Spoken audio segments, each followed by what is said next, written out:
Perkenalkan saya Diko, saya data engineer di Bukalapak. Pada kesempatan kali ini saya akan menjelaskan mengenai arsitektur Spark di Bukalapak dan penggunaannya untuk machine learning. Outline dari presentasi saya kurang lebih seperti ini. Yang pertama saya akan menjelaskan mengenai arsitektur Spark yang kami gunakan. Kemudian bagian kedua saya akan menjelaskan mengenai data pipelines karena sangat berkaitan erat dengan Spark itu sendiri. Dan kemudian ketiga adalah penggunaan Spark untuk machine learning yang sudah kita coba dan kita gunakan. Jadi sebelum di Bukalapak kita menggunakan Spark, sudah ada existing libraries dan tools yang sudah kita gunakan. Dan Spark ini berkaitan erat dengan tools yang ada, yang sudah kita gunakan sebelumnya. Saya akan mulai pembahasan dengan menjelaskan mengenai arsitektur komputasi. Nah, di sini kita bisa lihat bahwa di arsitektur yang kita gunakan ini terdiri dari beberapa layers, di mana yang paling bawah itu adalah physical hardware, jadi cluster ya, komputer cluster, di mana kita ada beberapa node yang semuanya tergabung menjadi satu cluster. Kemudian di atasnya ada Hadoop. Nah, Hadoop ini adalah software library yang dia menyediakan framework untuk melakukan cluster computing, jadi komputasi dalam cluster, distributed computing. Nah, Hadoop ini dia menyediakan platform di mana Spark bisa berjalan.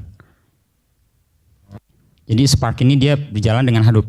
Di Hadoop sendiri ada Yarn dan HDFS. Yarn itu adalah resource allocator, jadi dia mengalokasikan resource, berapa banyak resource yang dibutuhkan oleh suatu job, kemudian dia kasih gitu. Dan HDFS adalah Hadoop File System. Ini file system yang desain khusus untuk distributed file system, distributed storage. Nah, di Spark itu sendiri dia datang dengan dengan satu bundle ya, seperti yang tadi dijelaskan oleh Adit. Jadi ada di Spark sendiri selain Spark Core ada juga Spark SQL dan Spark MLlib. Spark SQL ini untuk melakukan query-query dalam bahasa SQL, sedangkan Spark MLlib ini untuk melakukan machine learning, untuk mendevelop machine learning solutions. Nah, kemudian di atas itu kita juga bisa menambahkan library third party yang digunakan sesuai kebutuhan, seperti ada scikit-learn untuk machine learning, kemudian ada TensorFlow untuk machine learning juga. Ada lagi yang lain ya, yang sesuai kebutuhan. Nah, Spark itu ditulis dalam bahasa Scala, tapi dia menyediakan interface di bahasa Java, Scala, R, dan Python. Di Bukalapak kita menggunakan banyak Python dan beberapa Scala. Jadi ada penggunaan Scala tapi tidak sebanyak Python. Nah, sekarang saya akan menjelaskan mengenai data pipeline. Apa yang dimaksud dengan pipeline ya? Nah, pipeline itu sendiri definisinya adalah a sequence of transformation. Jadi serangkaian transformasi data dari satu bentuk ke bentuk yang lain. Jadi transformasi itu sendiri bisa ada banyak, tapi bisa digabung menjadi satu sequence. Transformasi sendiri ya mengubah satu data dari data lain, jadi merubah bentuknya atau menambah fieldnya atau melakukan filtering, mapping dan sebagainya. Ini mungkin akan lebih jelas kalau kita lihat slide berikutnya. Nah, di sini data pipelines yang kita kembangkan di Bukalapak kurang lebih seperti ini. Jadi dimulai dengan pertama dari database yang kita miliki ada beberapa ya. Misalkan di situ ada Elasticsearch, ada Redis, ada MySQL, MongoDB. Kemudian ada juga data-data dari third party. Semuanya itu di-dump ke HDFS. Mereka data-data itu di-dump ke HDFS dalam format JSON dan CSV. Di formatnya teks ya. Nah, kemudian dari data di HDFS itu, Spark melakukan transformasi gitu ya, yang mengubah data dalam ya berbagai cara gitu, dan disimpan lagi ke HDFS. Nah, ketika disimpan lagi ke HDFS, disimpan lagi dalam bentuk JSON, CSV atau ORC. Nah, buat teman-teman yang tidak familiar dengan ORC, jadi ORC itu adalah format file yang binary dengan kolumnar sih. Jadi dengan format ini memungkinkan data yang besar diakses secara cepat. Data-data yang sudah diolah tersebut kemudian diekspos sebagai tabel-tabel yang selanjutnya akan digunakan oleh berbagai query engine yang kita gunakan seperti PrestoDB, ada Redis, Hive, HBase dan sebagainya. Nah, kemudian ini adalah salah satu ini adalah data repository yang sedang kita bangun. Jadi data-data yang kita miliki secara konseptual kita membagi data-data itu ke dalam tiga area ya, di mana yang pertama itu data lake, kemudian data warehouse dan data mart. Jadi data lake itu adalah tempat di mana kita menyimpan berbagai data yang raw, yang masih raw, jadi belum diolah. Dan formatnya bisa macam-macam dan sumbernya juga bisa beragam.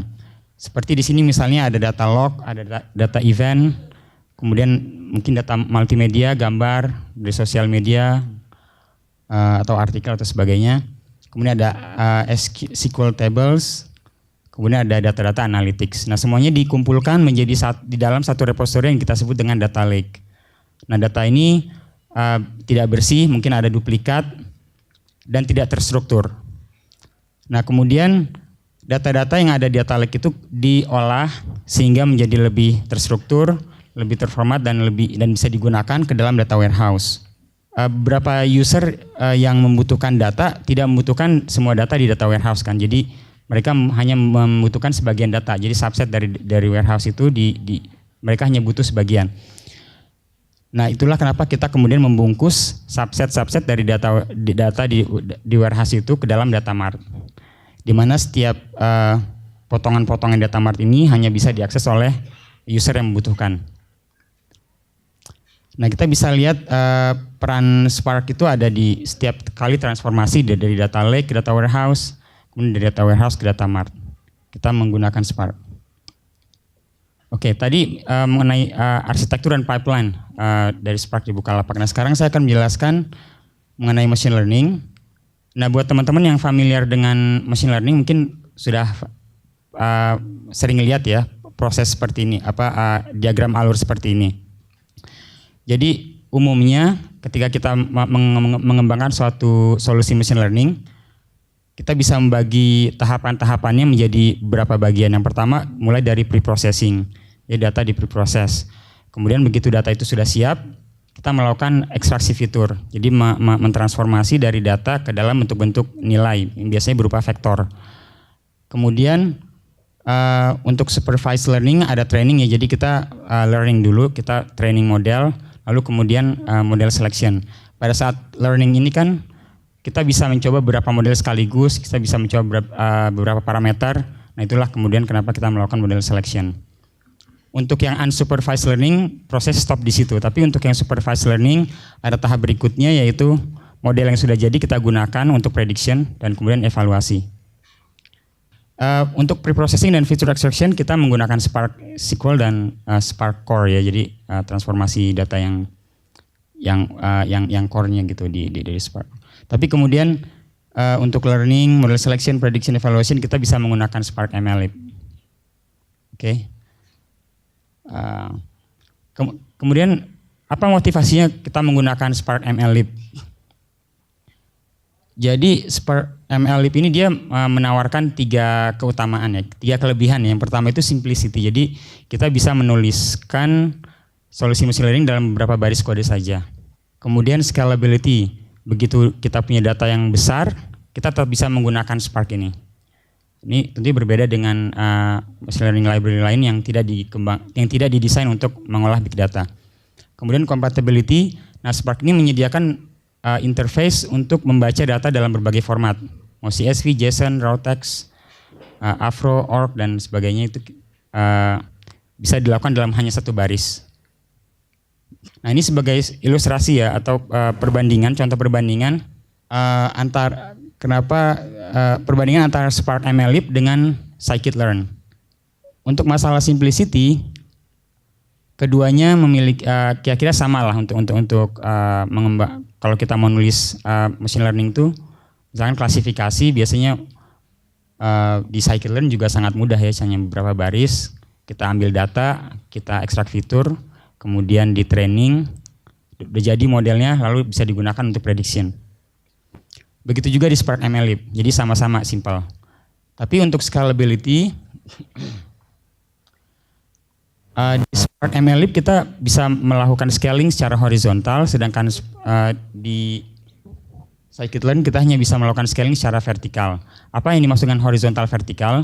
Jadi horizontal ini karena kita menggunakan cluster computing, kita bisa menambahkan kapasitas komputasinya dengan menambahkan satu mesin gitu, atau beberapa mesin, dan ini bisa di scale sampai ribuan nodes. Jadi kita punya ribuan mesin, kita bisa jadikan satu cluster, dan bayangkan betapa powerfulnya satu cluster itu.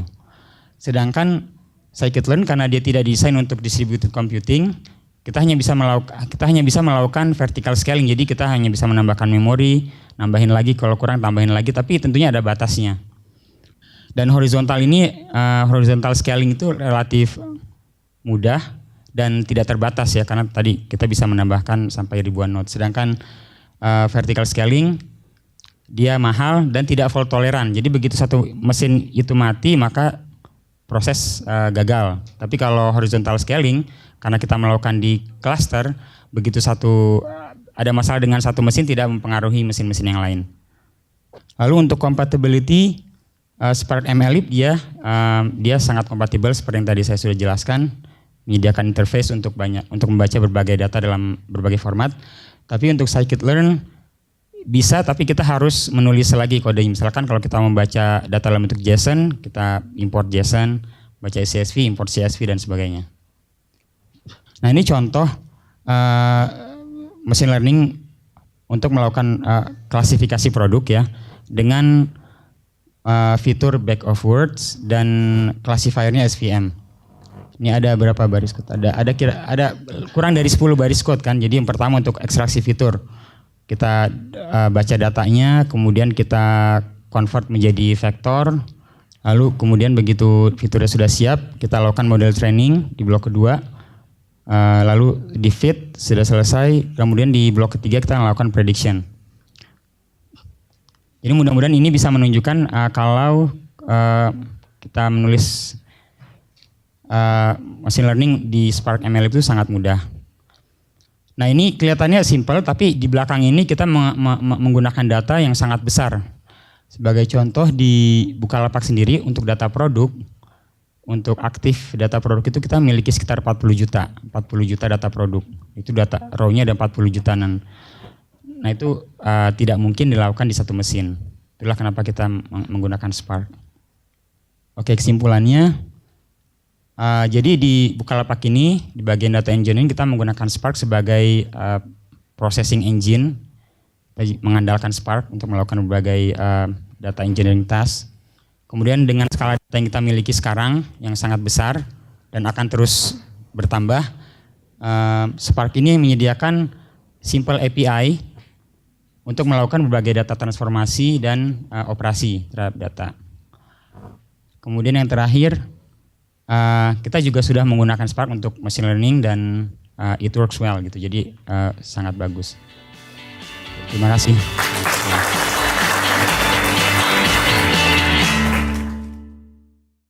Buka aja Bukalapak.